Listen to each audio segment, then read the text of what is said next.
बात आम आदमी की, क्योंकि एक बार फिर से पेट्रोल डीजल के दामों में इजाफा किया गया है। पेट्रोल 47 पैसे तो डीजल 57 पैसे महंगा हो गया है। लगातार ये 10वां दिन है जब पेट्रोलियम की कीमतें बढ़ाई गई हैं। पिछले 10 दिन में पेट्रोल के दाम में 5 रुपए 45 पैसे का इजाफा हुआ है, जबकि डीजल की बात करें तो 5 रुपए 80 पैसे डीजल महंगा हो गया है। आपको बता दें कि अंतर्राष्ट्रीय बाजार में कच्चे तेल की कीमतों में नरमी के बावजूद ये हाल है।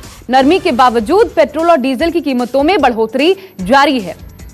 और हम आपको दिखाते भी हैं ग्राफिक्स के माध्यम से कि इस वक्त क्या रेट चल रहे हैं।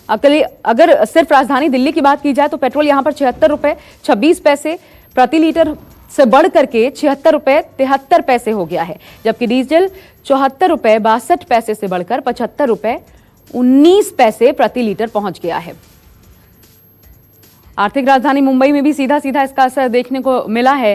कोलकाता में भी असर नजर आया है। मैं सीधा मनीष कुमार का रुख करती हूं, मेरे सहयोगी मेरे साथ जुड़ गए हैं।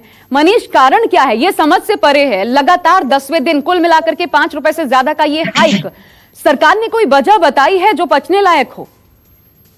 देखिए आशा, आपको पता है कि कच्चे तेल की कीमतें जो है उसमें लगातार गिरावट देखी गई, लेकिन आपको ये भी ध्यान में होगा कि मई के पहले हफ्ते में केंद्र सरकार ने पेट्रोल और डीजल पर एक्साइज ड्यूटी में 10 रुपए और 13 रुपए की बढ़ोतरी कर दी।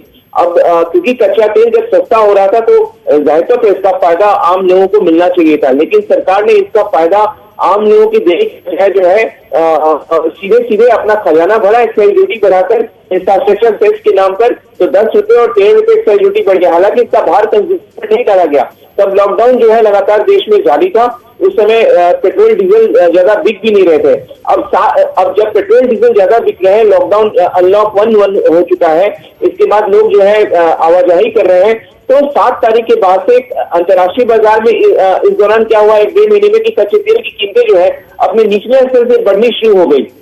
जो अब $20 प्रति बैरल पे जो जा पहुंची थी, वो करीब 35-40 बैरल प्रति डॉलर के आसपास अब घूम रही। अब दाम जब बढ़ रही है तो जाहिर तौर पर सरकारी तेल कंपनियां जो है, क्योंकि आपको पता है कि हर दिन दामों की समीक्षा करती है, 7 जून के बाद से वो प्रतिदिन 7 जून से पहले वो समीक्षा नहीं कर रही थी, क्योंकि पेट्रोल डीजल बिक नहीं रहे थे। 7 जून के बाद से लगातार। देखिए मनीष, एक और बड़ी खबर इस बीच सामने आ गई है। इन बढ़े हुए दामों को लेकर के सोनिया गांधी ने भी सरकार को एक चिट्ठी लिखी है। पेट्रोल डीजल के बढ़ते दाम पर यह बड़ी खबर आ रही है। सोनिया गांधी ने प्रधानमंत्री मोदी को चिट्ठी लिखी है और पेट्रोल डीजल के बढ़े दाम कम करने की मांग की है। मनीष, यही मैं कह रही हूं, ये समझ से परे है कि नरमी के बावजूद अंतर्राष्ट्रीय बाजार में कच्चे तेल की कीमतों के, आप भले इसके पहले ये दलील भी दे रहे थे कि ये जो पैसे आ रहे हैं इसका इस्तेमाल कोरोना से लड़ाई में किया जा रहा है, लेकिन पीएम केयर फंड क्या हुआ?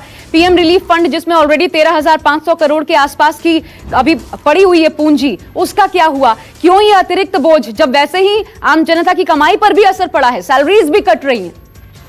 बिल्कुल, लोगों का वेतन कट रहा, लोगों के वेतन आ नहीं रहे, उसके बाद से लोग बिल्कुल परेशान है। वित्तीय मोर्चे पे लोग लगातार जूझ रहे हैं पिछले 3 महीने से। उसके बाद आप समझिए कि 5.5 रुपए 6 रुपए अगर पेट्रोल डीजल के दाम में बढ़ोतरी होती है तो इसका कैस्केडिंग इफेक्ट भी। आप देखिए, डीजल जब महंगा होता है तो केवल गाड़ी चलाना महंगा नहीं होता, बल्कि इसका असर जो है दूसरे चीजों के आवाजाही पे, ट्रांसपोर्टेशन पे भी पड़ता है। अब सोनिया गांधी कांग्रेस की अध्यक्षा जो है, उन्होंने चिट्ठी लिखी है, लेकिन आप समझिए कि जिस समय पेट्रोल डीजल पे एक्साइज ड्यूटी बढ़ाया गया, सरकार ने अपनी तरफ से तर्क दिए, लेकिन लगातार हम देख रहे हैं पिछले कई वर्षों में जब कच्चे तेल की कीमतें में कमी आई है, सरकार ने इसका फायदा कभी भी कंज्यूमर्स को नहीं दिया। इसके जरिए उन्होंने अपना एक्साइज ड्यूटी बढ़ाकर अपना खजाना भरने की कोशिश की।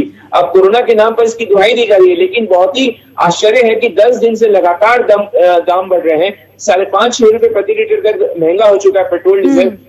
सरकार के कानों पे जू नहीं रहा और ये सिलसिला यही थमने वाला नहीं है आशा, क्योंकि कच्चे तेल जो उत्पादक देश है वो कच्चे तेल के उत्पादन में कमी कर रहे हैं, यानी दाम यहाँ से बढ़ते चले जाएंगे और इसी तरीके से सरकारी तेल कंपनियां जो है हर दिन दाम बढ़ाते चली जाएंगी। अब सरकार का पर उन्नस है कि वो एक्साइज ड्यूटी जो बढ़ाई थी उसको कम करे, नहीं कम करती है आशा, तो ये फायदा आम लोगों को मिलने वाला नहीं है। पेट्रोल डीजल महंगा मिलता रहेगा और वो दिन दूर नहीं, क्योंकि आज जो कच्चे तेल की पेट्रोल डीजल की कीमत है वो कीमत है जब कच्चे तेल की कीमत 65 बैरल डॉलर हुआ करती थी। और इसलिए मनीष, जवाब मिलना चाहिए कि आखिर ये क्यों, ये दोहरी मार क्यों? एक तरफ कोरोना, दूसरी तरफ इस तरीके से दाम बढ़ रहे हैं और इसका असर हर एक चीज पर देखने को मिलेगा। बहरहाल शुक्रिया आपका हमारे साथ जुड़ने के लिए।